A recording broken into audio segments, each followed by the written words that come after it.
So I'm sitting here and getting all my ducks in a row.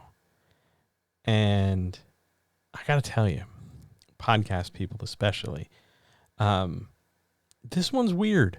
This one went to some places. There's a little bit of a preamble setup that you'll get when this thing starts. But this thing definitely went somewhere I wasn't expecting, and I hope very, very much that it's good and you like it, and that this makes a difference for some people. All right.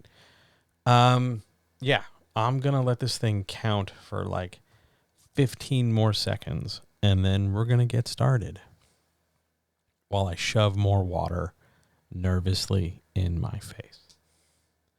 I hope you've been doing well. I hope you had a nice day and, got things done and have things to look forward to that aren't, work or anything. I hope it is overall good. All right, mouthful of water. Then we're going to do this thing. And apparently there's I don't know if you can hear this, but right outside my window, apparently there's some sort of like World War II aerial dogfight happening. Just planes just zooming and whipping by. I have no idea what's causing it, but wow. Okay. Anyway, that's neither here nor there. Let's, here we go. Let's do this. Hello there.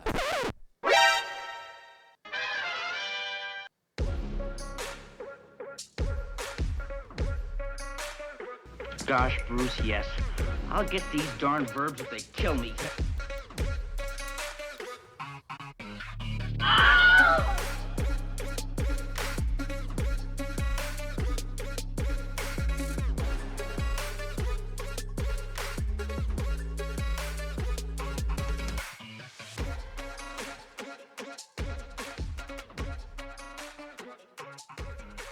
And now we'll see how good you are.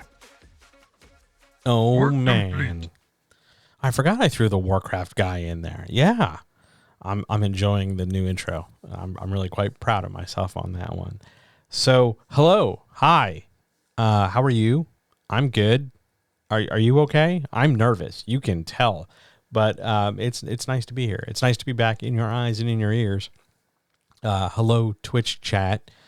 By the way, YouTube, you're seeing this. YouTube, hello, you're seeing this in the future. Podcast people, you're hearing this in the future. And I know there are some new people. So, hi, new people. Don't worry, we're going to attach a little intro preamble before we really get rolling here in case you have no idea what any of this stuff is. I don't want you feeling left out. So I thought we could, have a chat for a hot second. This stream is not what I expected. Let's do the preamble first, and then we'll come back and do like the basic intro-y stuff and all that good stuff that, I know and I know you like. So, ladies and gentlemen, guys, gals, non-binary pals, welcome. Let's just lay some groundwork though, shall we? Including part one, who I am and who you are and what you're doing here. If you're totally new, then this is all new to you and you've never heard this before. And if you've been here before, you know this part, but I'm going to fill some new folks in. So let's be nice to the new folks. Hi, I'm John. I'm John who helps you write better. And plain and simple, I help authors write better. I have worked in traditional and self-publishing in some way, shape, or form as an editor, as a submissions editor, as a publishing company founder, as a managing director, in some way, shape, or form since 1997. And I currently now make my living as a coach and a developmental editor for any author, anywhere, who needs help doing anything, any book, any genre, any whatever.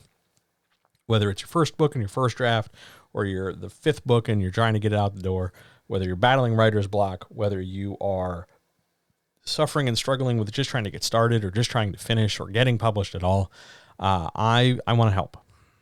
I really do want to help. That's my thing.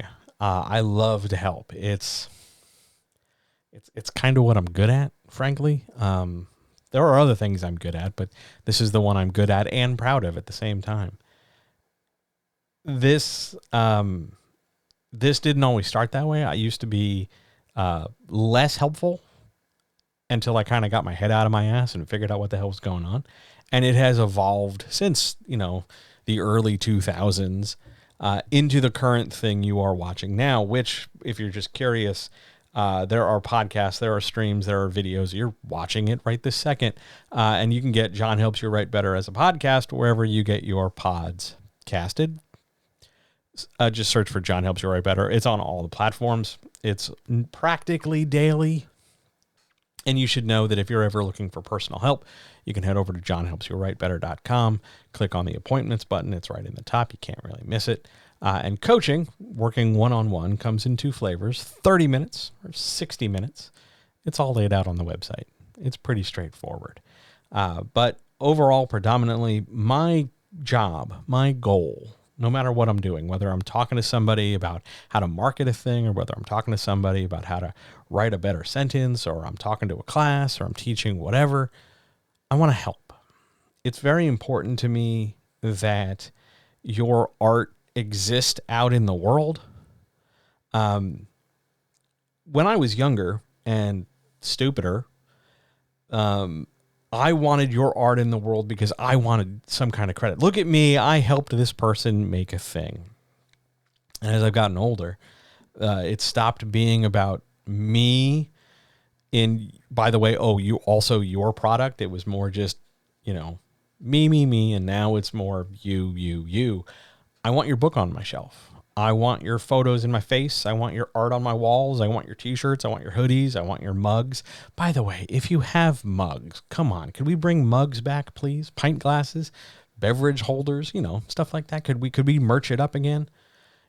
I want that stuff. I want you to succeed. I want you to be empowered and educated and confident and aware that you can make your art in whatever way you want, however you want, and it can go toe-to-toe with the art that we think lives up on the Mount Rushmore of really cool shit.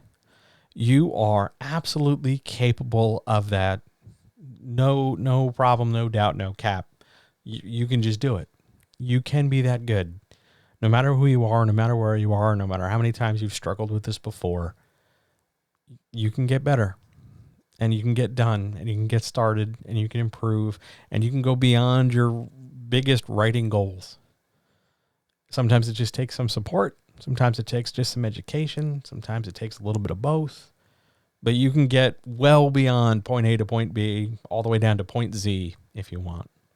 And I'd be happy to help, because your art should exist in this world. So that's who I am. And if you're here, it's because, you're a writer who's probably been stuck before, who's probably been caught up in your head, caught up worried in a pile of excuses, wondering about this and worrying about that, and just not sure if you're doing it right, just not sure if it's good enough, just not sure, what the hell it is and what the hell is happening. So you sit in this space of a lot of frustration. And that's really where we're going to start tonight.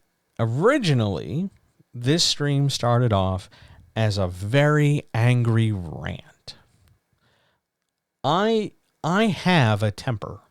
I'm working on it. I'm in therapy about it. I don't like my temper. It doesn't necessarily like me, but I'm working on it. And this rant started off as just hellfire and brimstone and piss and vinegar and just big, giant, sensational, holy shit. Just I'm angry about stuff. And I was angry about work and angry about writing. And I was just going to scream a lot. And I thought I'll make a stream out of it because content, and it'll be great. And I sat there and I thought about it and I started mapping it out because I was really fired up about how just angry I was. And I thought about it, and I'd be angry and it'd be fun. It'd be amusing for those of you who like it when I, just start yelling and cursing a lot. But it wouldn't help. It wouldn't really help. And my goal is to always help. It's literally in the name of the business. So I want to help. And as I further sat in my frustration and in my anger, I made this distinction, and I want to share that first before we go anywhere else. I've noticed that when I'm angry, it's because somebody else has done something or not done something that has gotten in the way or impeded me or affected me and made it impossible for me to do what I wanted to do or do things in the direction I wanted to do, or has in some other way personally like acted to like inconvenience me. You know, this is anybody from, you know, the guy who cuts me off in traffic to getting angry at myself that I didn't arrive 5 minutes earlier so I could get a better parking space. Or I'm angry at somebody for telling me that, you know, they know how I'm thinking or something. Like, anger is a friend of mine. I don't like him. He hangs out all the time. But that's different than frustration. And I was angry about the writing. I was angry about this thing. I'll talk about the specifics in a second. But I wasn't angry long term. Once I got over just the sense of and I really thought about it, I was frustrated. And I get frustrated when somebody does or doesn't do something that doesn't inconvenience or interrupt me, but it inconveniences or interrupts them. When I talk to writers, and I do that the majority of every day, I talk to people who are in their own way. They're frustrated, they're overwhelmed, they're confused, they're full of excuses, full of rationalizations, full of reasons of dubious or sort of quality that keep them from doing what they want to do. They've got answers to everything. Well, here's why I can't do it this way, and I don't know what to do, and what about this? And they've got a 1,000 million comparisons to make. I want to be like this, and I wish it was like that, and I wish things were different, and you know, a ton of stuff, justifications and all that as to why they just can't do what they want to do. And those things frustrate me. They don't make me angry. They frustrate me, and they disappoint me. Because I make them too. I'm not immune to any of this. I do this all the time. There's plenty of stuff I owe people. There's plenty of stuff I'm imperfect at. There's plenty of stuff I wish I did differently. But I get frustrated. And so here's the situation that prompted this whole thing. And then we'll talk about how it made a turn into something else. I was working with some people and reading some manuscripts, as I do, going through page by page, line by line. And I was reading stuff that was technically fine. It was fine. It was fine. The periods were in the right spots. The paragraphs were okay. The grammar was fine. Words were spelled right. It looked okay on the page. People had clearly put in effort to produce stuff that looked okay. It wasn't finished. I think most of it wasn't finished product stuff. It was second draft, third draft kind of stuff that will get developed later in things. But it was okay. And I read it again and again, and I left comments and I left notes. And it wasn't about proofreading, which I don't like to do, but it wasn't about the editing process. The text was fine. The writing wasn't. And that's a distinction I think we really need to start with, because what was lacking in all these books, in all these stories, with all these writers, was a complete disconnection from what they wrote to the deeper stuff that writing seems to benefit from, but writers seem to avoid. And that's emotional depth and relatability. They wrote fine. They authored ineffectively. They lacked connection to the reader. I read this stuff and it was sterile and flat like old soda. And it didn't engage me. It didn't grab me. I was just watching words go by on the screen. I wasn't feeling any feelings. I was seeing people display creativity and imagination. Look, I made up stuff. Aren't I so clever? Look at all the nuances of these made up people with superpowers and ninja skills and magic and stuff. And a romance character with these lofty ideas. They had all these things they had spent a lot of time and space thinking about. But I didn't connect with any of it. And I got frustrated. Because I know these people. These are the same people that when they talk about writing, they talk about things in terms of their shortcomings rather than their successes. They talk about how it's taking too long. They talk about how it's too many drafts. They talk about how they should be done faster, or that this should be easier, or that this should be different, or if they didn't have to work so much, they wouldn't be so tired, they'd have more time for writing, or they don't know where to start, or they can't stop thinking about what somebody else is doing, or when somebody else does something, they feel very jealous. And they've got all this stuff. And they can write the hell out of some basic stuff. They can find you 15 adjectives for green. They can tell you all about the research they've done as to the nature of the hunky firefighter in their romance novel. They can tell you a ton of stuff, but they can't connect with you. And that's where this stream, this discussion, this video you're watching, this podcast you're listening to, that's where this starts. I want to finally and definitively get you started on the path to connect to things. I want to talk about how to do that without shoving your head way up your ass, without trying to make it sound like you have to write in such a way that everything is multiple layers of metaphor, so that when you talk about the autumn breeze, you're really describing the working conditions of the 19th century. And when you say the shoelaces untied, you're describing in great detail the political ramifications of global economies. I don't like any of that. That's not what I want you to feel like deeper writing has to be.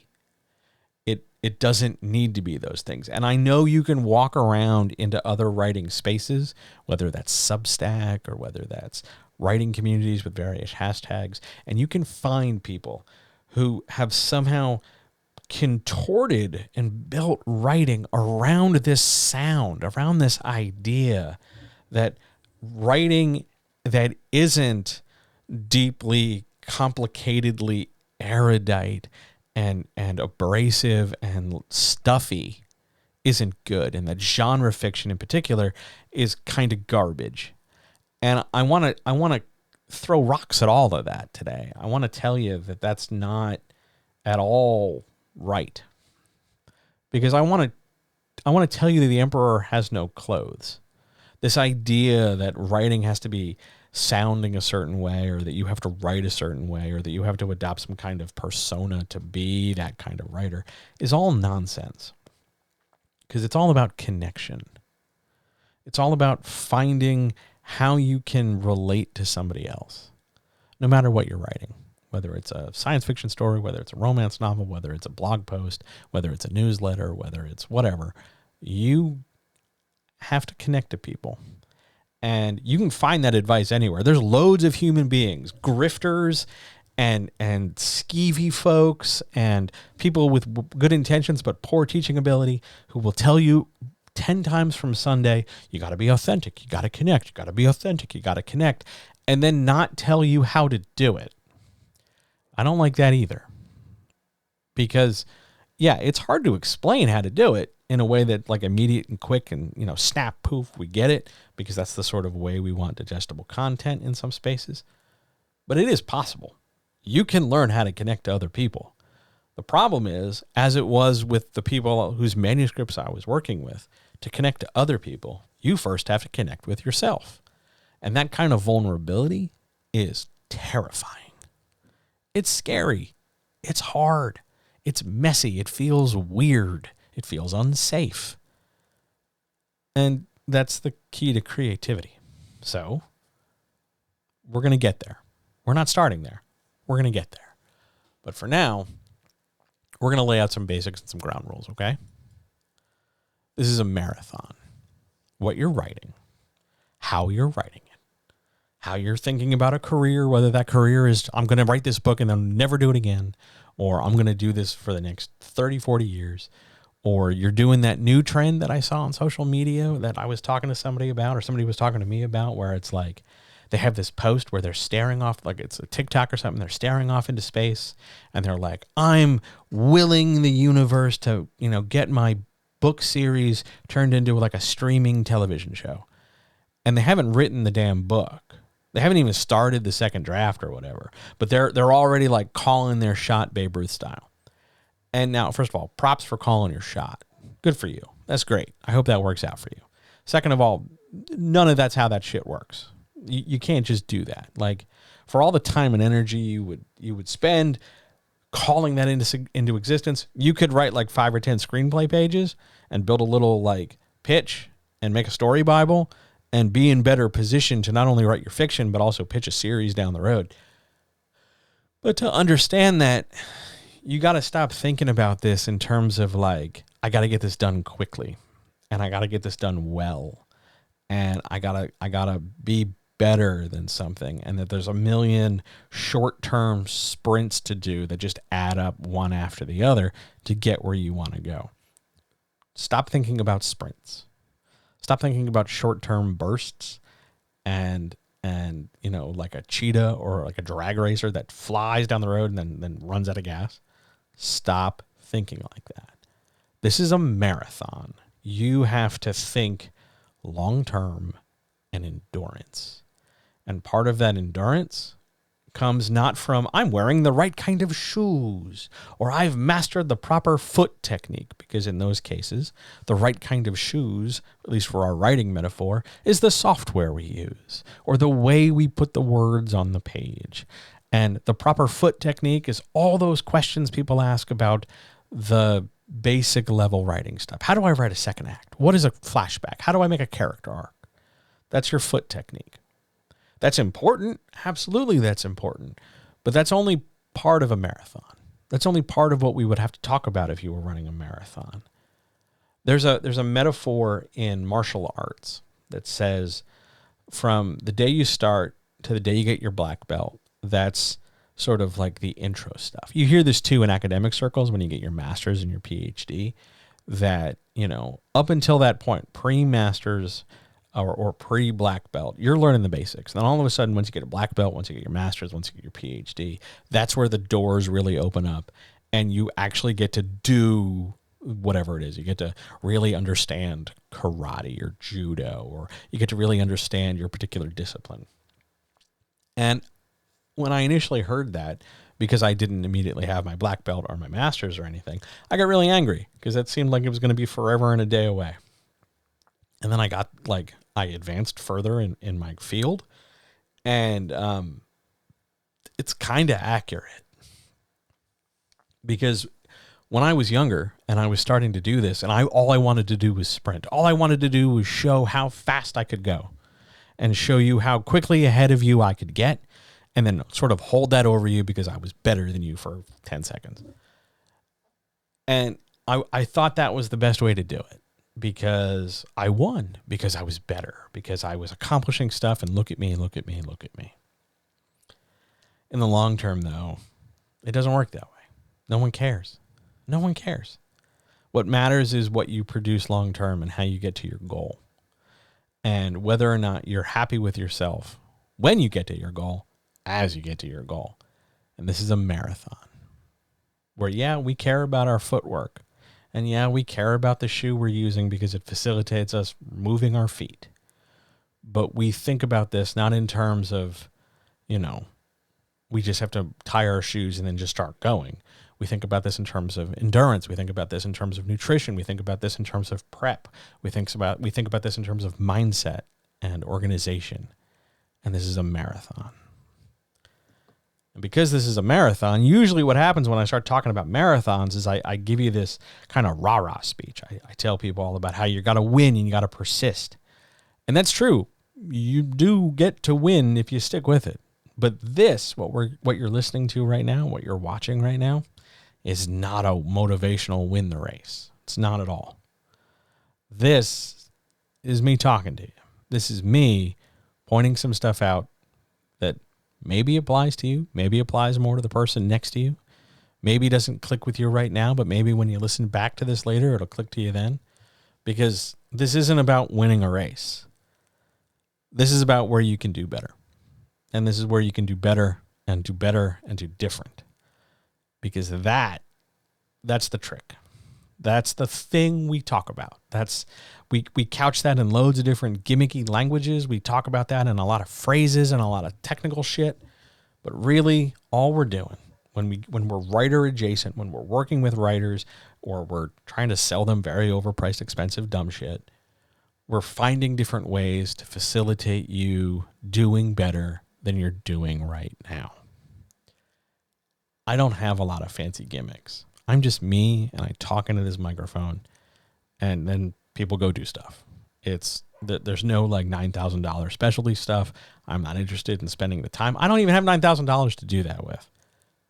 But I want you to have as many tools as possible in your toolbox, and I want you to make art.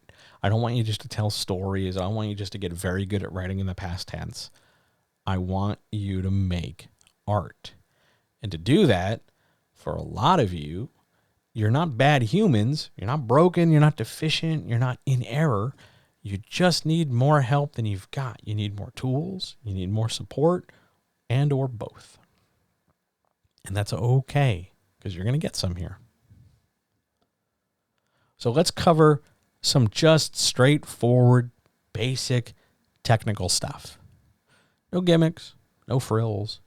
Let's just talk about some writing stuff. And we're going to start with this rule right here. The reader only knows what you put on the page. If you don't say it, the reader's not going to even know to think about it. Now, there's a red flag here. There's some cautionary notes. Don't read into this and say like, oh, I have to detail everything. We'll talk about that in a second. But the point here is that you need to remember that your job, writing whatever you're writing, doing whatever you're doing, is to translate the picture in your head, the movie that plays in your brain, your imagination. Your job is to relay that onto the page so that somebody else who doesn't have any of that stuff can pick it up and get 80 or more % of that installed into their brain, which means you have to put things on the page.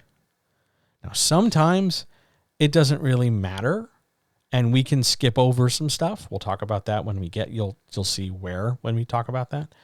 But there are other times where you mean a thing, that thing you mean better make it onto the page. And it's not just about the text. It's not just, well, you said it was green, so it's green, and that's all we need to know. You have to remember that there's a whole big iceberg under the surface. There's a whole big amount of stuff like feelings and subtext and mood and atmosphere that aren't going to be specifically quantified by the language. There's not going to be a sentence that says the atmosphere was such and such. You have to convey that atmosphere without directly talking about that atmosphere. And in order to do that, you have to know what you're going to put on the page and understand that whatever you put on the page, that's what the reader is trying to build the image in their brain with. So if you're holding things back because you think detail is boring, or you're being kind of vague because you don't want to bog the reader down in too much detail, or you're kind of skipping over stuff because you know what you mean when you said whatever you said, understand that the reader doesn't. The reader's only going to know what you put on the page. Now we're going to take it one step further, because the reader only knows how to picture something based on whatever information you provide. Sometimes this is to your advantage, because if you just say something like, they're in a kitchen, and it doesn't really matter past that, and the kitchen you're picturing in your head, the specificity of it right now in this moment does not matter, and it's more just about like, I need you to picture a kitchen, not one that has Kohler faucets, or it has a Whirlpool dishwasher, or the countertop is made of this particular stone or something. You just need a kitchen. Sometimes we can rely on the reader's estimation and acceptance and understanding of things in order to understand or get across our information. Other times, however, we need to be more specific. If you're trying to say a couch, and it really does matter what kind of couch, the shape it's in, the color it is, the texture, the fabric, the size, the whatever, then you need to relay that information in that moment.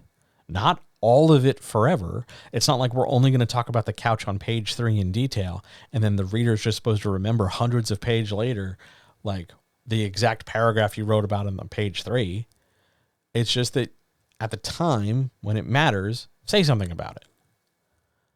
And the information you provide and how you provide that information is going to make a difference to how the reader not only pictures what you've said, understands what you said, but most critically, knows how to feel about what you said.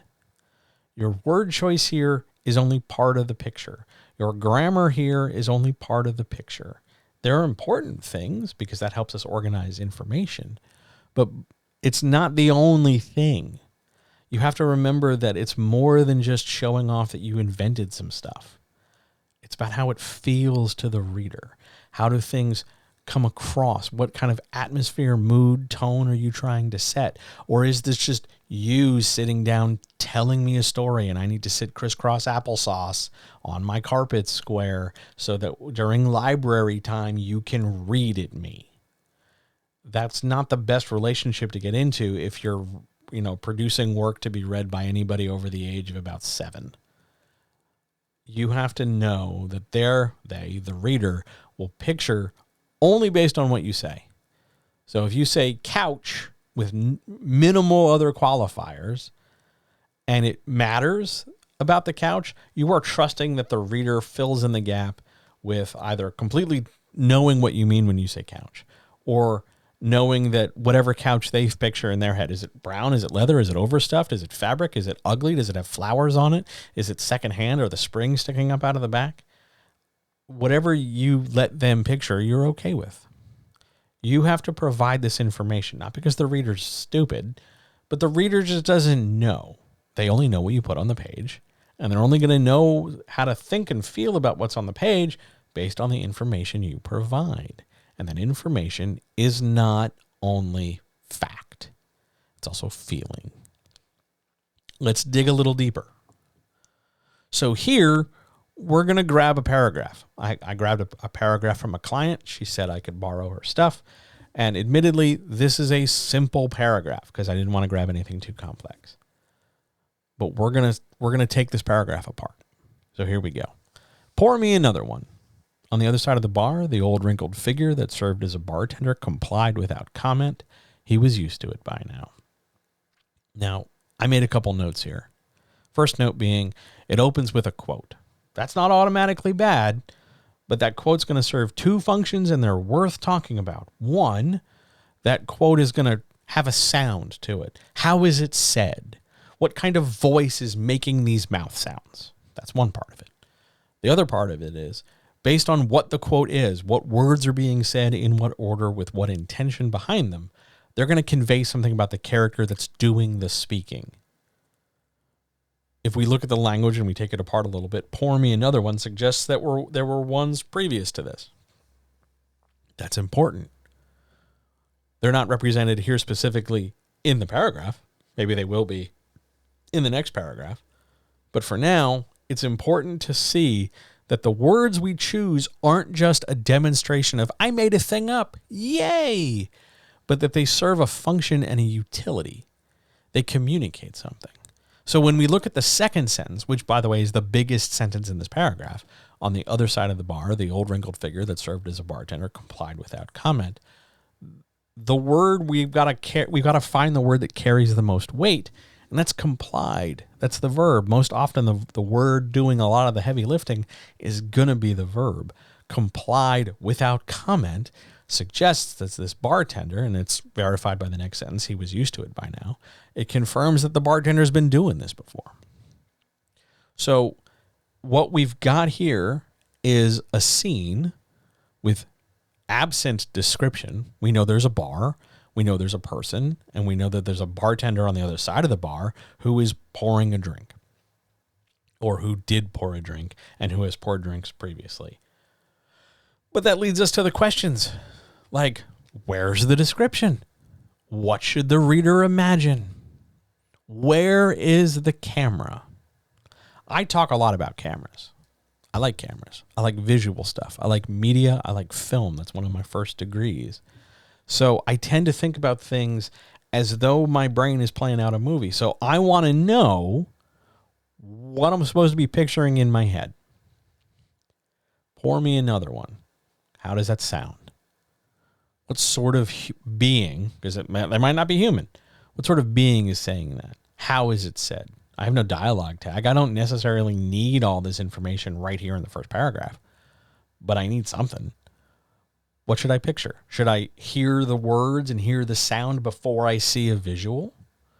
Should it be, the sound of someone talking on a blank screen and then the picture comes in and then the bartender complies?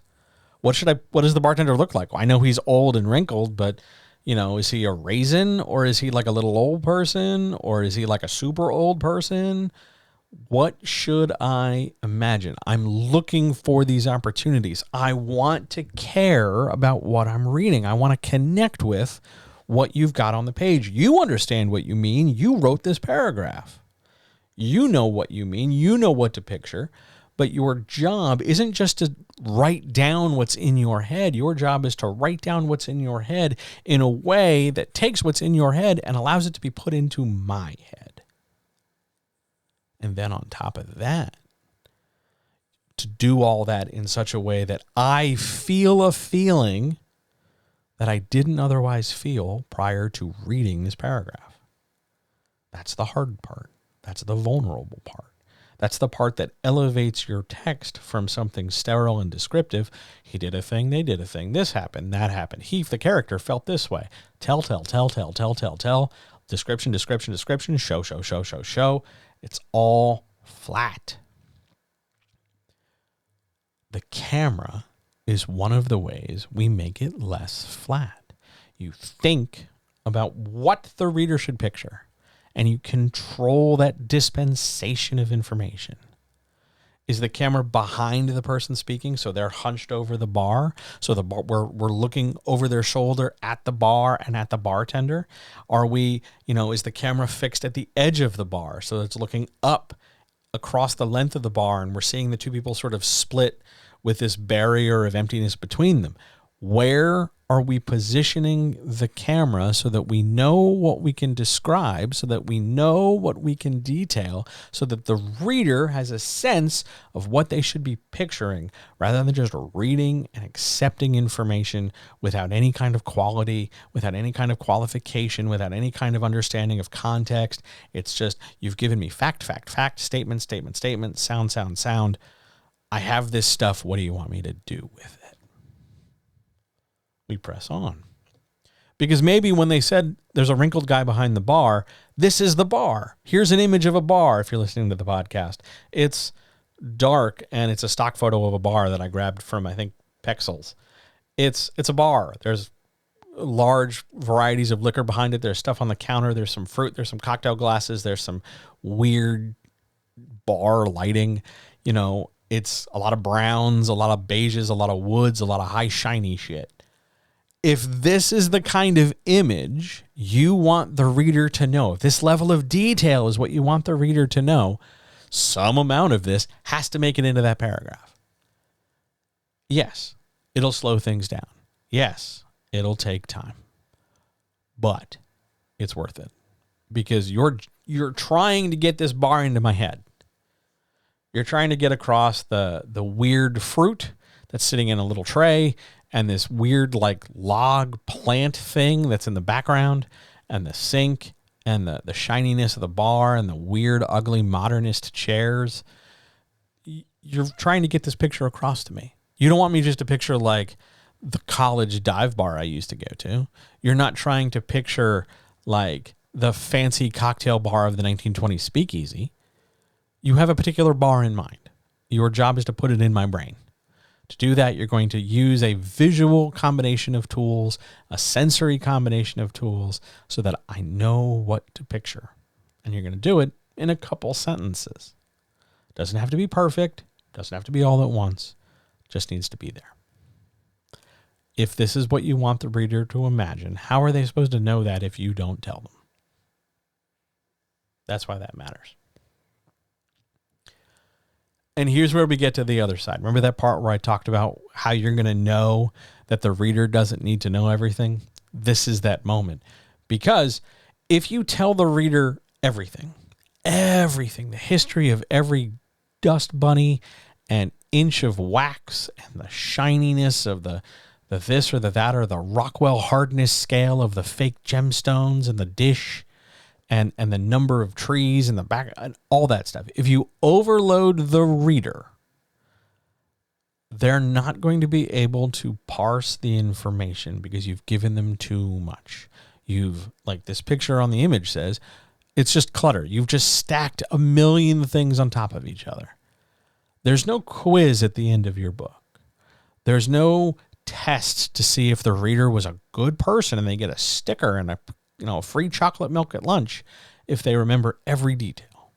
They don't need to. You don't need to give them every detail. You don't need to give them every detail to every inch. This isn't about, trying to get the platinum trophy in a video game and giving them 100% hyper completion and awareness of everything. You have to be discriminating. You have to pick and choose what it is you want to say. Because remember, it's not just a matter of showing off how creative you were. It's a matter of showing off some degree of your creativity in addition to getting someone else who doesn't have the information to know a thing and feel a thing. And if you keep loading me up with fact, if you keep loading me up with objects and data, I'm not going to have a lot of room in my brain to understand feeling. You don't have to give them a million details. You just don't. Doesn't matter what genre you're writing. Doesn't matter what other authors do or did. I'm telling you, you don't need to give them everything. There's just too much, and the reader's not going to know what to do with it. You ever see that image of you often see it in cartoons where somebody goes shopping and there's somebody else, a second person with them, and they just keep handing them bags, and they're all of a sudden juggling 40 bags in a tower in a stack that's precariously balanced. That's what the reader feels like when you tell them about everything. You detail every rank in your military fiction and every piece of machinery and every article of clothing and every inch of a subject. You're just loading them up with packages and you're just saying, follow behind me and I'll just keep telling the story at you.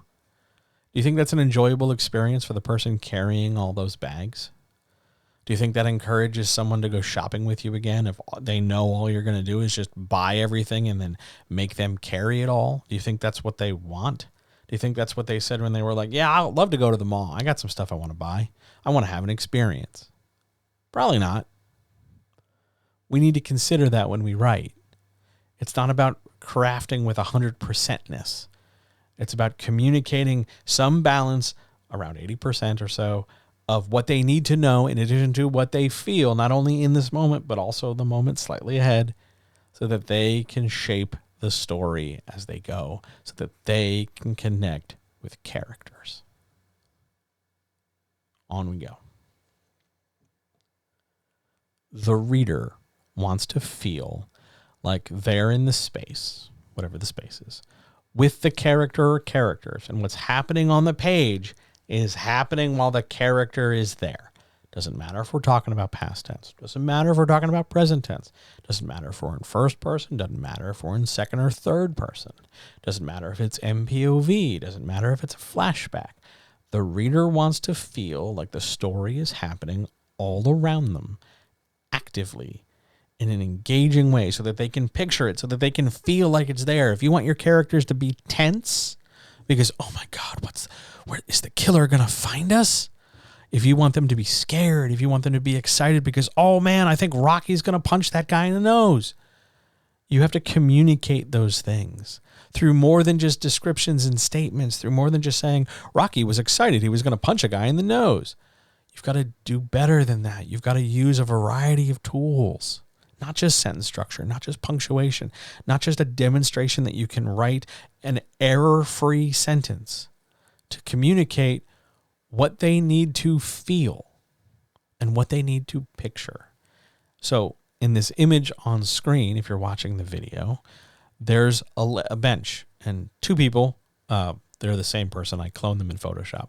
Two people are looking at a famous lake. I think it's in Canada, maybe Alberta or something. I remember it's two people sitting on a bench and they're looking at a very placid lake. Depending on how you want this scene to feel, you want the two characters, one's the reader and one's the character that are labeled. You want them to feel something.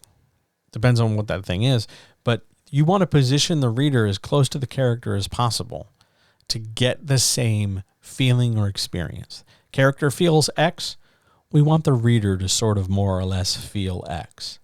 Character is seeing the lake and the mountain in the background and the wherever the sun is and all this stuff.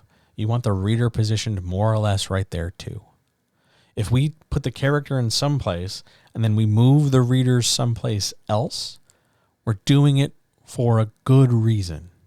We're doing it not just because we didn't stop and think about it, but we're doing it with purpose. We're doing it because it matters. So why put the reader where we put the reader? What do you want the reader to feel? What do we want the reader to picture? What do we want the reader to imagine? If I'm sounding a little like a broken record, I apologize. That's not my intent. But my intent is to get across to you that it's not just about do the description. It's not just about understand the comma or understand that you have to talk about all the things in the room right now. It's about understanding that it's more than just what you can describe and more than just what you can write in a way that you think writing is supposed to be done. You've got to consider the reader's experience. On we go.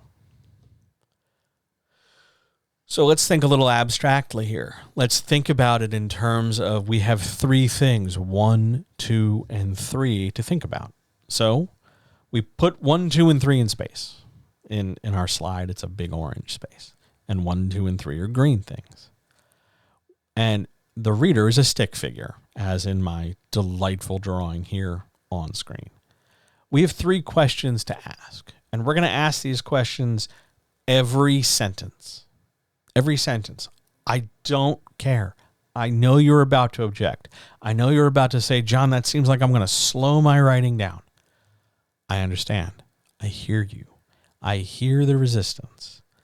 Please, please trust me when I tell you that it's not permanent and it's just a little resistance. And it's mainly because you're assuming a few things and you're thinking the worst of yourself. It's okay. It's 3 questions.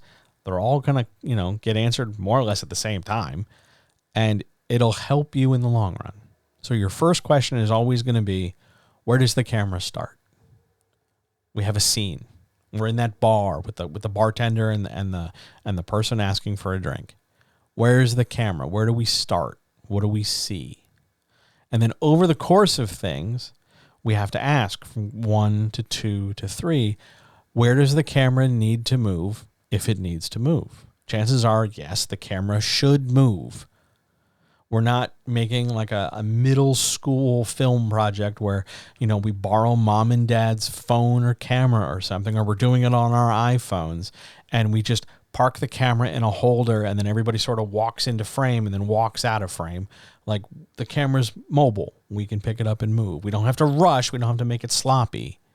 But we have to ask from sentence to sentence, where does the camera need to move if it needs to move? What's the best place for the camera in order to best develop the picture for you so that you can see and feel what it is I, the writer, want you to feel? Where does the camera need to move? And how does the camera need to get there? Is it urgent? Is it slow? Do you care? Have you thought about it? Where does this constantly, because the reader and their head is the camera. So where do you want to position the reader as they orbit and move around the scene? Are they above it, below it, next to it, to the left, to the right, facing it? behind it, under it, through it? Where do you need to move their focus in order to do more than just say, this happened, that happened, this happened, that happened? We're not writing an instruction manual. We're not just trying to cleverly detail a thing that we have in 10 steps in our head. We're trying to tell a story. The reader wants to feel invested. The reader wants to connect. The reader wants to feel feelings. Moving the camera is part of what develops those feelings. On we go. And here's where the feelings come in. It's almost like I had this organized. Feelings.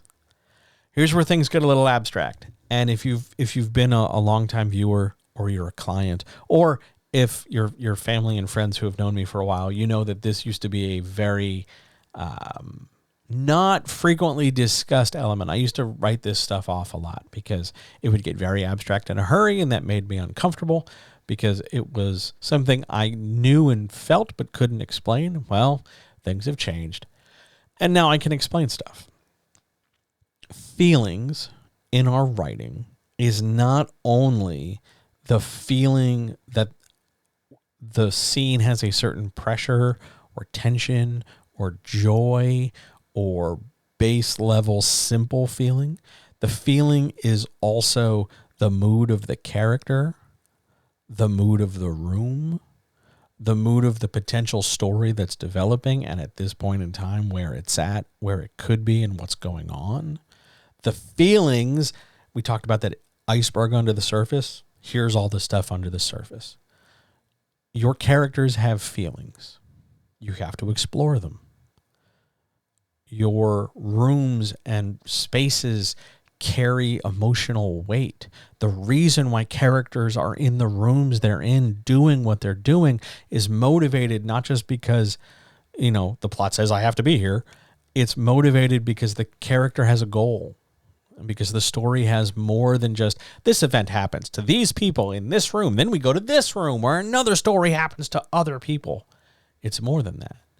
You want to write it as though the reader is experiencing this too, which means you need to find those feelings. And if you haven't stopped to ask yourself, hey, what's my character feeling right now? You are doing your writing a disservice. Because chances are you have given it some thought and you've sort of simplified it down into a very, what I will call a very telling sentence. You're going to tell the reader how the character feels. The character was happy the bad guy hadn't caught them yet. Okay. Again, if your reader is a child, or is new to reading in this language, that sentence is fantastic. However, if you're writing for somebody who's not that, you need to do better than just dictate to them specifically and without, wobbling what the feeling is. Don't just tell them, feel happy, damn it, because that's what the character is. Because that's a shitty way of connecting to your reader. That's just bad. If I keep screaming at you, be happy, are you going to be happy? No, you might be kind of freaked out. That's weird. Let's be better than weird. So you have to stop and think about the character in this moment. We've got this character at the bar with the wrinkly bartender. How do they feel? I know the paragraph doesn't say how it feels. Believe me, I talked to the writer about this. The paragraph that follows describes how the character feels. How does the character feel in this moment? I know you just told the reader the character feels happy. Do better than that. Don't accept that. Don't settle for that. You're not a 7-year-old writing to other 7-year-olds. You've read books. You've seen television shows. You've had thoughts in your head about feelings. You've had feelings, I presume. Maybe you've plugged the wrong feeling in at the wrong moment and you laughed at a moment when everybody else was serious. Doesn't really matter.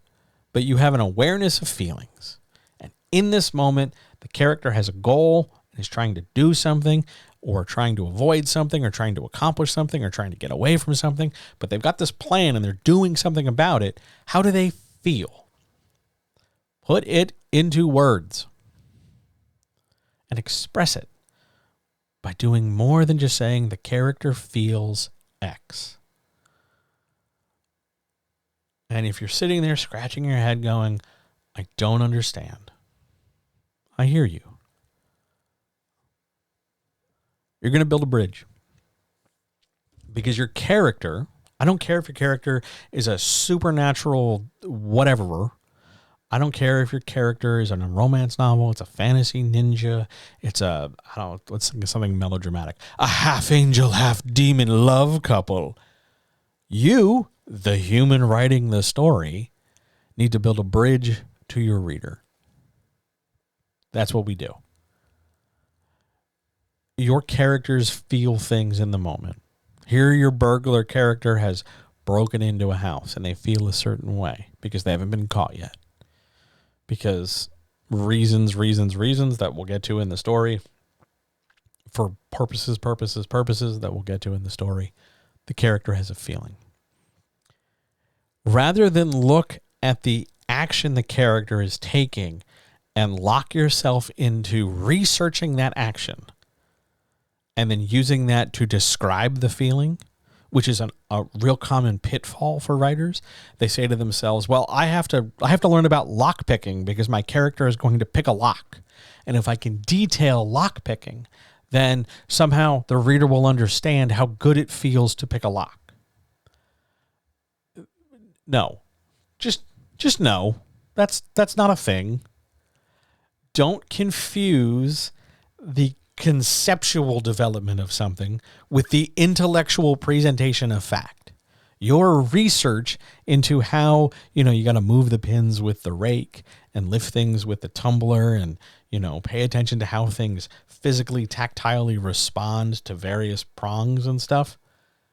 That doesn't express how the character feels. And when you shortcut it to just tell the reader, you're not building a bridge. You have to build that bridge out of your own experience. Not like, well, they picked a lock and I know what it's like to pick a lock. But they need to pick this lock because what's behind it is something they want. And I have been in situations where there is something I have to deal with that is in the way of me getting what I want. The character's picking a lock, but for me in my life, it was having a tough conversation with somebody. That's the kind of lock pick I had to do. Or I had to sit in an uncomfortable room with an uncomfortable person and say something. That's the lock picking I had to do. It's not about the skill or the research. It's about finding the comparable feeling. And if you want to look at the writers we herald as incredibly talented, those people we want to emulate, the reason why their writing sticks out to us, no matter who they are, no matter what they're writing, is because they are able to connect to something in us, in our feelings, more than just present us a whole ass string of facts. What you need to do, there's a typo on my slide, I just realized. You need to connect the made up to the real, not the red. Connect the made up to the real.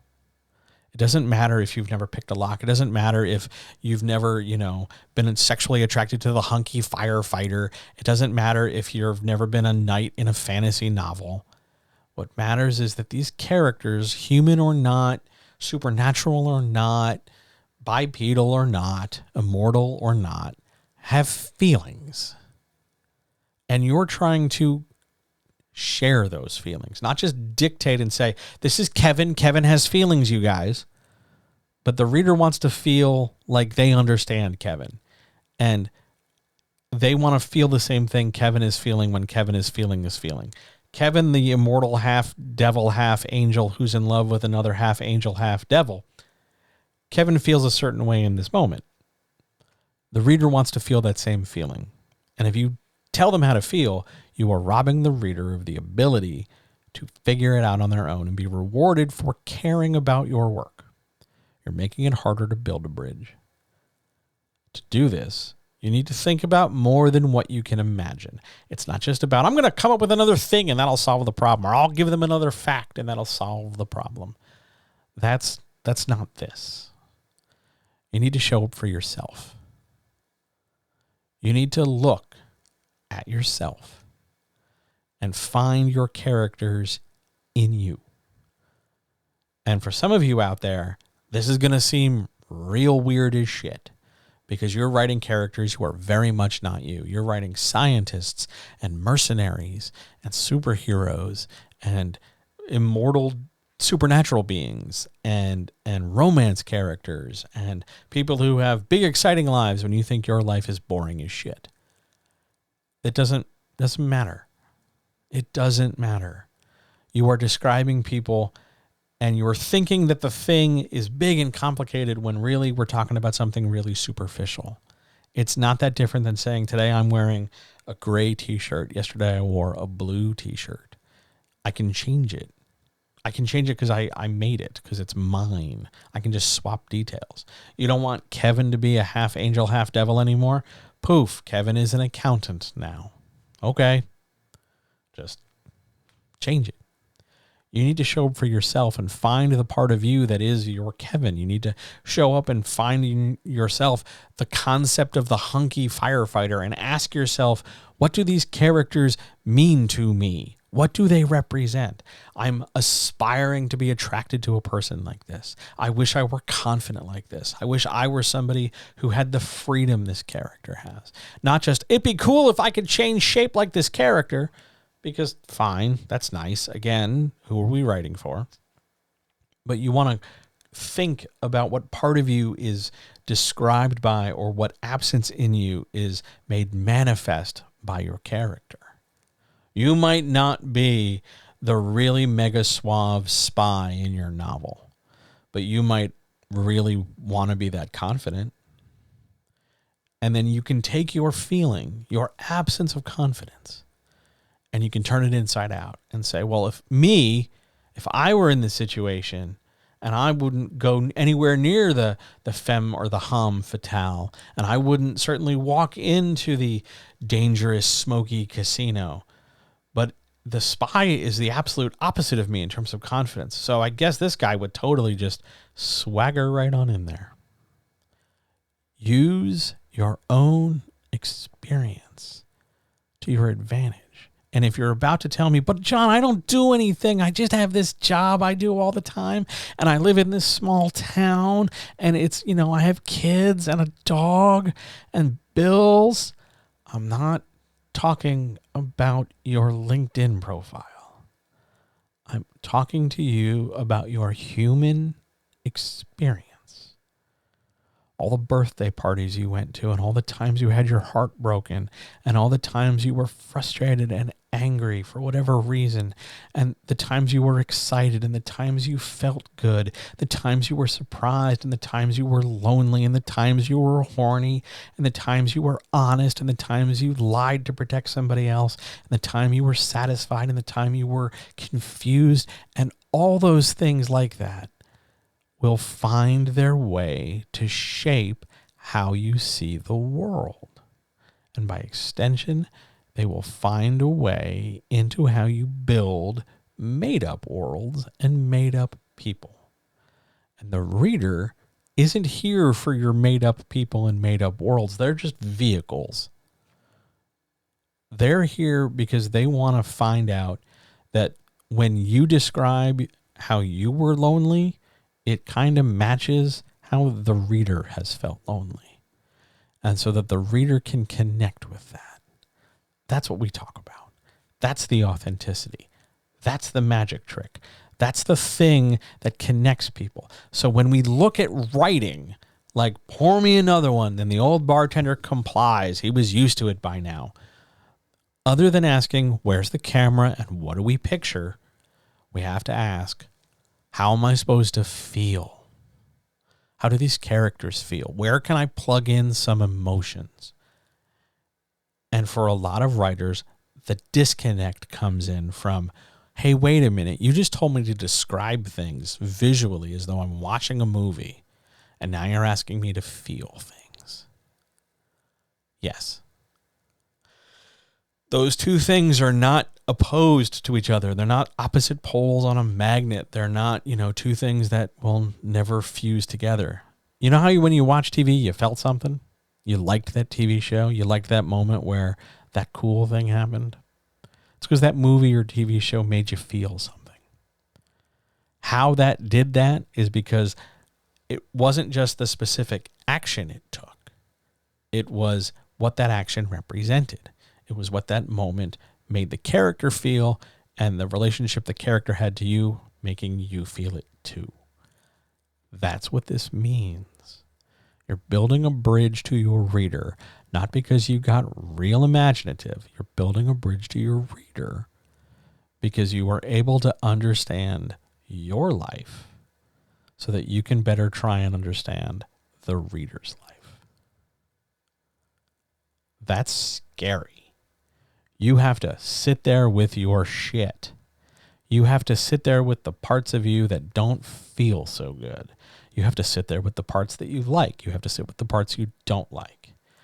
And for a lot of people, especially the writers out there who are terminally online and avoidant of anything, it can be a little messy. But you can do it.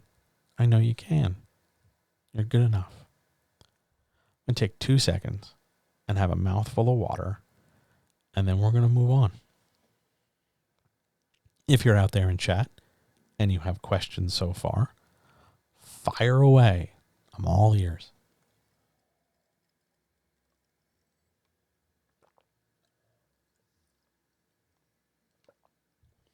Otherwise, we're just going to keep moving. Still got more ground to cover. On we go. So now, let me give you some stuff to think about. How about time? You ever think about time? Chances are you have. Chances are you use time as an excuse engine. Things should be going faster. I need to be doing more. If I were better, this would be happening a lot faster and easier. I should be done by now. Why is this taking so long? How many drafts am I going to have to do? When do I know if I'm done? When should I start? When should I finish? Time. Time is not important. It is important in the sense that we continue to schedule things with it. But when it comes to our creativity, we need to not let time drive things. It's not important. Your creativity doesn't give a shit about time. Your short-term memory does. That's why you can take notes. But it's not the reason you're creative. It's not the reason you stay creative. And it's not the reason you invest in an idea. It's this other concept that we kind of like staple on everything. So we start with this. When you talk about everything needing to be faster, and if it were better, you'd be better if it were faster, and it would be easier, and you should be done by now, and you got to hurry. You got to hurry for reasons. Hurry. My question to you is, who told you this was a race? Who told you this was a race? Why are you rushing? Why do you have to be done sooner? You got somewhere you got to be. You got a hot date. You got a terminal illness. Any second now your brain's going to just bleed out your face. Who told you that creativity was a race? Why are you rushing? Why are you forcing yourself to work like that? Just think about it for a second. Who? You had to get this idea from somewhere. You didn't wake up one day and just have it. It came in from somewhere. Maybe a parent, maybe a teacher, maybe a friend group, maybe a publisher, maybe somebody on social media.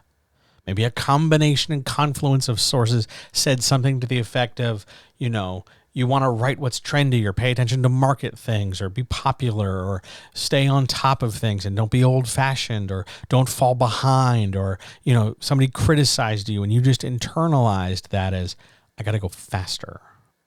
I got to hurry.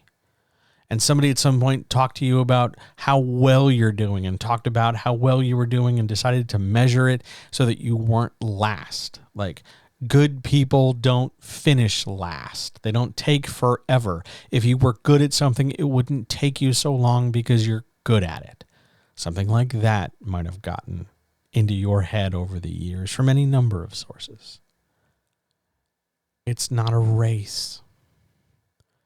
It's not a race. You're not in danger of failing or losing because there's nothing to fail and there's nothing to lose. It's not a race. You don't have to rush so hard. Who cares? No one's going to care how long it took. It's not going to be a thing for people. When you go buy a book, physical copy, digital copy, whatever, do you stop and think to yourself, gosh, I hope this person wrote this book in 31 days, not 32? Does that pop into your head? Why do you think it has to pop in about your own work if you don't do it for other people? Who told you this was a race? And if we're going to follow that up, why do you think they told you it was a race? What do they get out of it? If, for example, you got the impression that publishing overall was an issue of speed and timing because you're looking at traditional publishing, don't you think they have a vested interest in having you hurry up and produce more work so that they can profit from it? Why do you think whoever told you it was a race told you that? What was their motivation?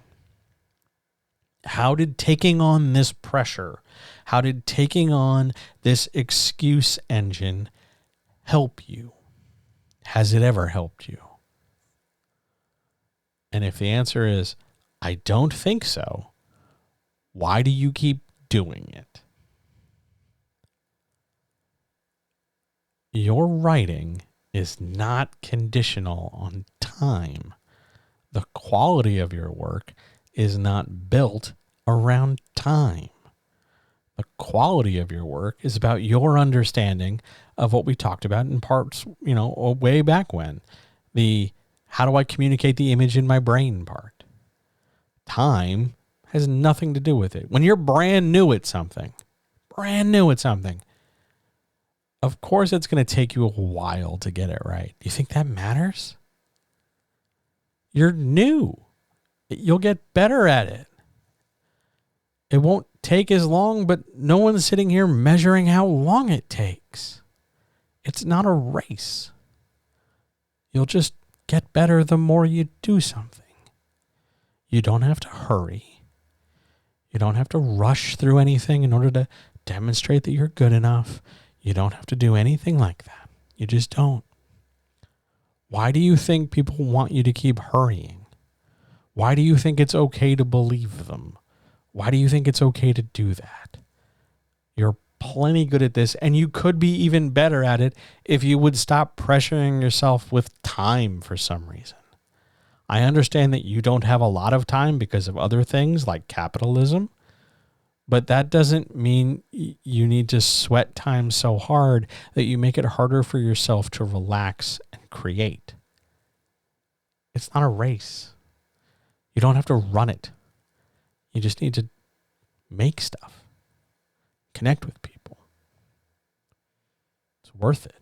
That's the point, right?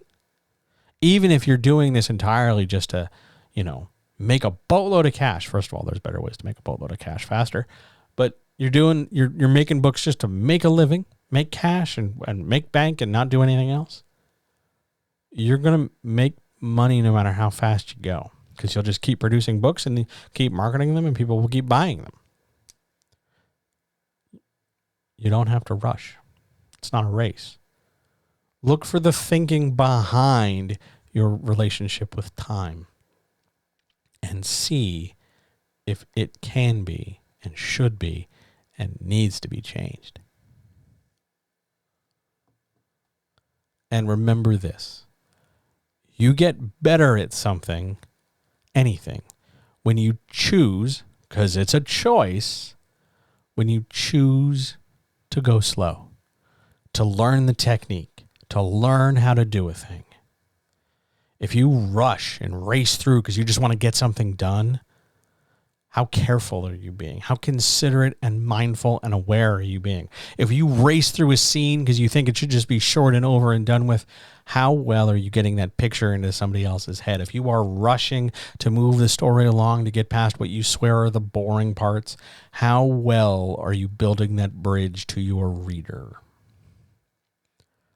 You don't have to rush. Choose to go slow. It's never as slow as you think it is.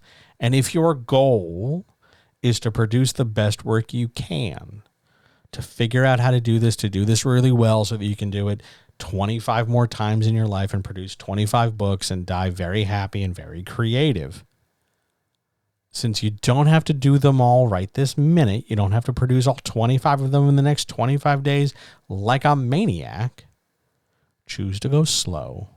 Learn the technique, learn about yourself, and get better over time. Go slow by choice. And you get better as a writer when you take your time and practice technique over the course of your whole manuscript, the whole book, not just the, how do we put this mildly? The overdone strategy of taking one section at a time and beating it like a dead horse until you swear it's perfect and then moving on. If you really want to get better at writing, you got to look at the manuscript as a whole communion and collection of pieces, as opposed to a series of well-executed single things that just happen to be next to each other. Because otherwise you're pushing a boulder up a hill, Sisyphus. You take your time, and your technique doesn't shine only in one step. Remember, it's a marathon. The whole manuscript reveals your technique. The whole manuscript reveals your voice. The whole manuscript builds a bridge to the reader. It's not going to be on just one sentence. It's not going to be on just one word, the way the word complied in our example way back with the bar did all that heavy lifting. The whole thing is in play. A marathon is not just one step repeated a million times like a Zen koan. A marathon is a whole series of steps and a whole stretch of miles. And you get better when you practice your technique across the whole manuscript rather than pulling pieces out and hammering them and then moving on to the next totally unhammered piece. You will reset your progress every time that way. You will go too slow, and instead of focusing on your technique, you will be focusing on the tedium of production, and you'll go right back to writing sterile sentences. Look at the manuscript as a whole. Think about it conceptually more than technically, and then work on each part of that one at a time. Take your time. Going faster does not win you anything. It does not show off your craft or skill any better than if you wrote slower. Because at the end of the day, if we're just looking at pages you wrote, here's some text on a page. It doesn't matter if you wrote the first two paragraphs at 10:02 in the morning and the last paragraph at 4:55 at night. What matters is that the text is on the page and the text is communicating an idea and expressing yourself to the reader.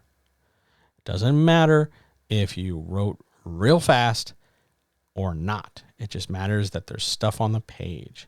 And going faster, just so we're clear from a publishing perspective, being done sooner, being way ahead of a deadline might feel good. Yeah, I said it would take me 31 days and I got it done in 6.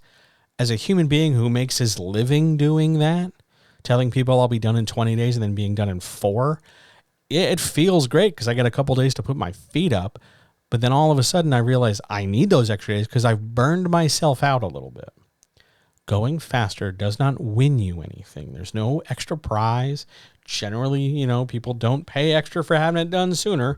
You don't get a bigger advance. You don't automatically get more sales. Your book cover doesn't look sexier. There's no great win for going fast. Your craft isn't on display any more effectively if you wrote in 10 seconds versus 10 minutes. You don't have to go fast. And whether we're talking about writing one day or writing one scene or how long it takes you to write a draft, it's all the same. You don't have to go so damn fast. Where are you going anyway? Take your time. Take your stuff apart. Look at yourself. Look at your work. And build a bridge to your reader. Because no one knows how long it took you to write your manuscript. No one is timing you. No one knows how many drafts you wrote. No one's going to ask you. It's not going to come up maybe in like some random Q&A sometime. Maybe somebody will ask in passing, but in no way does it, affect you long term. And if we really stop and think about it, let's say we wrote this book in 6 months. If I wrote my book in 6 months and 2 days, and you wrote your book in 6 months, is your book better just because it took you 2 fewer days? Is your book better after 6 months of writing than somebody's book who wrote it in 7? Is your book less good than somebody who cranked out something in a weekend with AI? No one knows. No one cares how long it takes. Doesn't matter. Nobody knows if you wrote 2 drafts. No one knows if it took you 5 years to write the second draft and a week and a half to do the third draft because you did such a solid job on the second draft. No one gives a shit. The reader is looking for something they can engage with. The publisher and the editor, well, they're looking for something else. But no one's going to stop and question the drafts. No one's going to stop and look at the time and go, wow, you really suck at this. Get the hell out of here. Not going to happen. Not a thing. Never is. But let's consider the reader. Here is a stock photo image of a lady reading a book. So, do you think this woman in the photo has even thought to stop and think about how long or how many drafts it took you to write the book she's got in her hand? You buy a book, any book. Do you think at all about how long it took to produce that book? Do you care about the number of days it went into printing? How long it was to edit? Do you care about the number of hours the cover designer took? Do you even think about that stuff? So why do you think other people do? That lady in our stock photo just wanted to read a book. You just want to write a book. Where does time come into this? If you're talking about feeling frustrated, if you're talking about feeling impatient because you think you're supposed to be better than this, whatever better means, why? Why are you maybe unwilling to give yourself some other praise? Hold on to that thought. We're coming back to it. Your impatience, your frustration, your self-criticism all point to the expectations you have for yourself in your writing. And expectations will kill you. Expectations, the things we hold ourselves up to, the rules we set for ourselves, the things we demand of ourselves, they're murderous. Terrible. So let's talk about expectations. And I bring you a few things to think about. What do you think of when you think about perfect writing? I made perfect in air quotes. What do you think of when you think about perfect writing? Do you think perfect writing is error-free? Do you think perfect writing is saying what you want to say clearly so that no one is confused?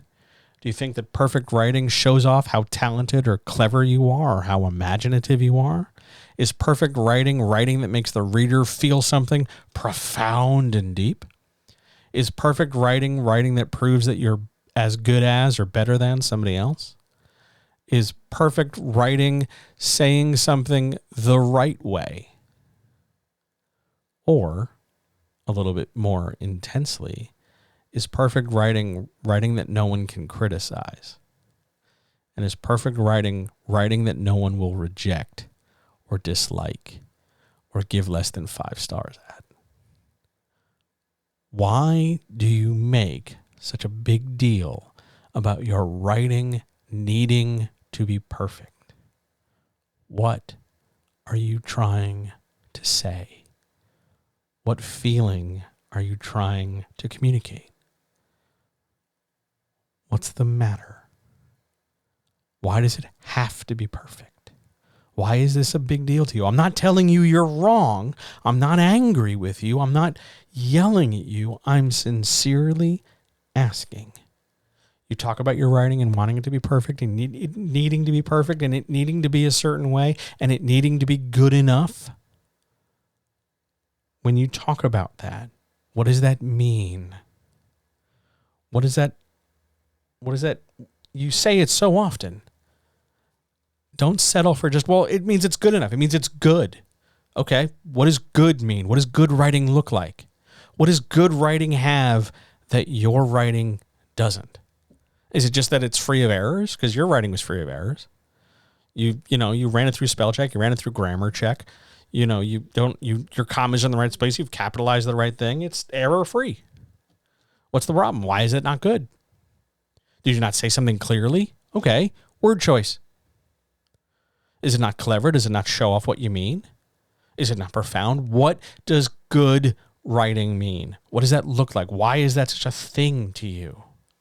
For a lot of people, for the majority of people, for me, good writing, good scripts, good screenplay, good writing, good crafting, good video, good content, good coaching means I'm doing something that makes a difference to somebody else.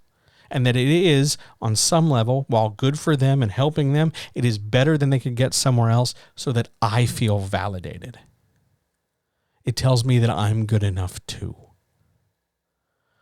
That's scary to admit. That's hard. That's not something you're supposed to talk about when you're trying to make your living making content.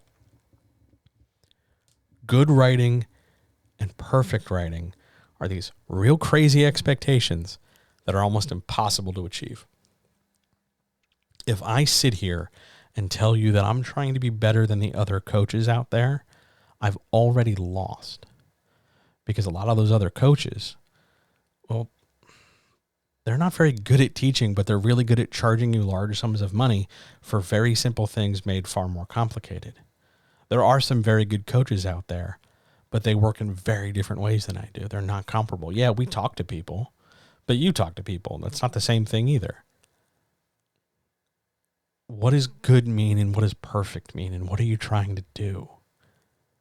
And why is that so far away and why are you so willing to deny yourself how far away it is? Why does it never come closer? Why do you never let yourself get better? What are you afraid of? Sometimes when I talk about this, people bring up traditional publishing. I've worked in traditional publishing. Agents, pimps, people who will exploit you for a percentage of your labor, editors and publishers, they don't want perfect. They do not want perfect. They do not want only technically flawless. They do not want stuff that is forcibly profound.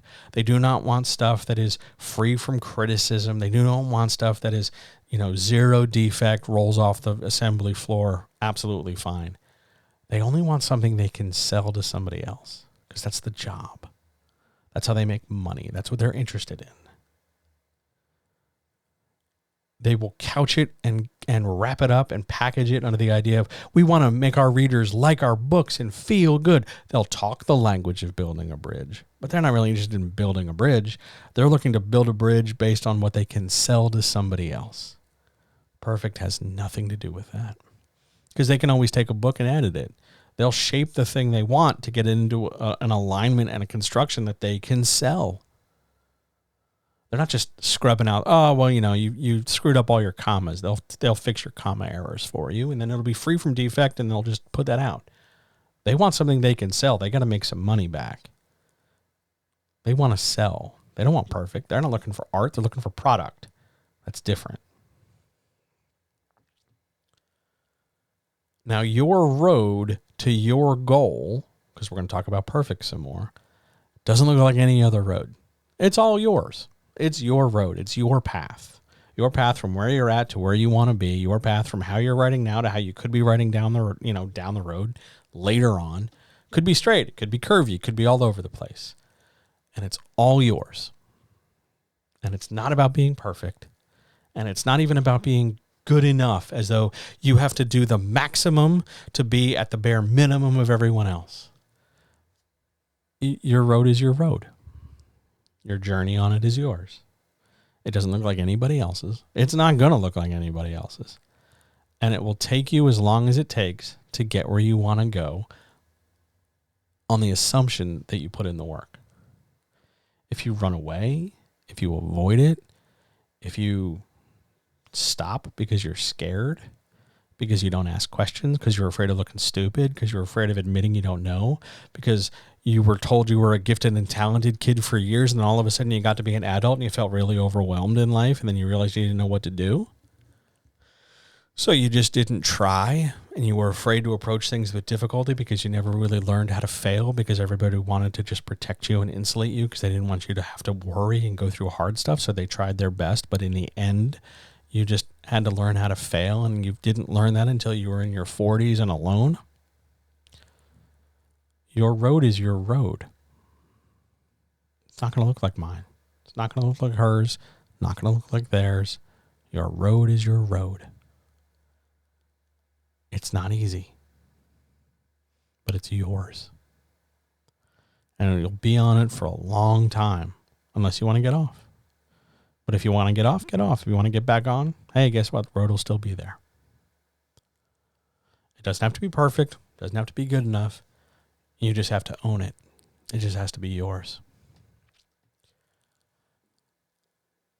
Writing does not have a speed limit. There's no minimum rate you have to maintain to keep pace with everyone else. It doesn't matter if you write 500 words every 2 days, or you only write on the weekends, or you only write late at night, or you write every morning. It doesn't matter. It doesn't matter. What matters is if you've written, not how much, just if you have. There's no speed limit. There's no amount you have to do to keep pace. Just write. Just write. Ask questions, practice your technique, and grow. But you have to do it. But how fast you do it, well, up to you. But do it. Better quality writing. Because that's really what we're talking about here. Building that bridge, connecting to the reader, writing something that isn't just performatively sterile. Better quality writing shows your technique and your skill. It's not easy. That doesn't mean it's super difficult. And if you're finding it very difficult, you're probably trying a little too hard. There is a level of challenge to it, but it's not the hardest thing in the whole world unless you get in your own way. You can practice your technique and you can practice your skill, but it's more than just understanding this is how you write a second act. This is how you do a flashback. This is how you do, an antagonist arc. The technical stuff alone isn't enough. Just like in the same way, you can't skimp on all that and just write vibes and just write in a weird, disconnected stream of consciousness way, like a 14-year-old with a blog writing their first emo lyrics or something, where you can just string things together because you have a lot of trauma and no boundaries. It's not easy, but that doesn't mean it's impossible. You've got to aim for your technique. You've got to aim for skill. You've got to connect with people. It takes time. It's hard, but you can get better at it. You really can. I know you can. Just practice your technique. It'll get better the more frequently you do it. Not necessarily the faster, just the more frequent. There is already enough difficulty in developing and writing a story. You do not have to make it harder in order to demand someone's time, money, and attention. You don't have to go out of your way to toil in the field. All you need to do is demonstrate that you're doing it, that you've done it, that you know what's important, that it's not just about, I wrote a thing and I'm going to tell this story at your face so that you have to do nothing other than just sit there. We want to engage the reader. We want to hold their focus. We want to build something with them, collaborate on some imaginative, evocative level. That's not easy. Don't make it harder than that. Don't make it harder than it needs to be because you're trying to validation seek all over the place. You're already worth their time and attention. The money will follow depending on how it is you connect with them and if you connect with them at all. Don't make this harder than it already is. It's plenty hard to be brave enough to do this. Give yourself some credit. Push yourself. Do you know how frequently I have to tell myself that? Like every couple minutes, all day, every day. There are so many things under your control as we wrap up right now. So here are some things to remember. This is not a competition. You do not have to beat anybody, not even yourself. Nothing you produce is set in stone. You can always change it. Right up until the day you decide to go publish it, and even depending on your mode of publishing, you can change it after that too. All you need to do is act decisively. And you take your time and you connect to people.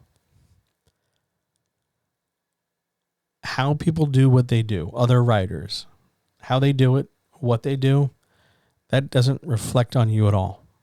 Other people get done faster. Other people get signed deals. Other people do loads of different shit. They're doing that, them trying that, them succeeding at that, does not mean you have failed because this is not a competition. They're just doing their thing. That's their road. You're on your road.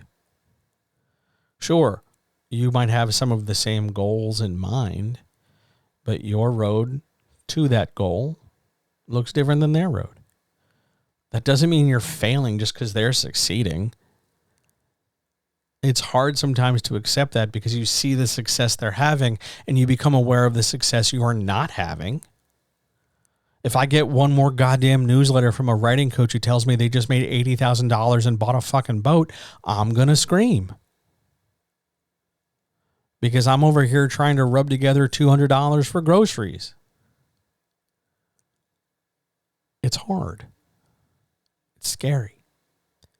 But the goal here is to connect with other people and share your life through the medium of your manufactured stuff. Through your imagination, we can connect with the reality of other people. Through your imagination, we can connect with the reality of other people. That's what we practice. That's what's under your control. That's how we build that bridge. That's how we get away from sterile writing. You take your time, you practice your craft, you make decisions. Not to be perfect, not to be better than somebody else. You just decide and move forward, and decide and move forward. And if we got to change things, we got to change things. Nothing's set in stone. There's a lot more control you have, especially in those moments where you're feeling like the whole thing's fucked and you got no control. You can do this. You're really good enough. But do more than just inform people about the imagination you have that you wrote down. Share with them more of yourself than just this specific little dimension of stuff you made up. Share yourself with them. That's what they're looking for. Try it. Are there any questions about any of this? I don't even know who's here. I haven't even stopped to look or ask for questions, so I don't know if I've been talking to myself or not. Let me look at this thing. Yeah, apparently I think I've just been talking to me, which is fine. It's okay. I hope you enjoyed this. I hope you got something out of it. No questions came in late. Thank you. I appreciate not being alone here. Thanks so much. I'm glad you like this. Feel free to catch the replay when it goes up on YouTube tomorrow and when it goes to the podcast feed tomorrow. But if there are no questions, I'm going to get out of here. It's been a long day. Let's get out of here. Let's hit that outro.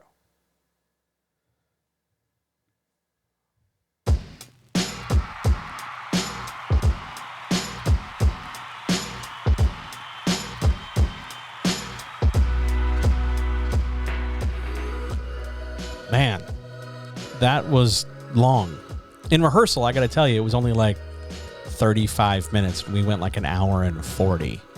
I'm quite pleased about that, actually. That was great. I want to thank everybody for checking this out. Thanks for listening. Thanks for being here. Thanks for watching. Thanks for catching this after the fact. If you're watching this on YouTube, please don't forget to like, subscribe, and click the bell thing for notifications so that you know YouTube stuff. If you're watching this on Twitch, following is free. You don't always have to subscribe. Feel free to follow. It's awesome. Thanks for doing that.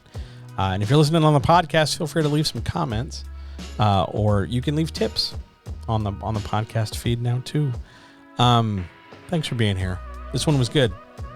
I will see you next week for the Writers Chat, and maybe one more thing after that. But mostly for the week, we're good. So until we talk next, take care of yourself. I love you. All power to all people. Keep making stuff. Don't give up. And I'll talk to you very, very soon.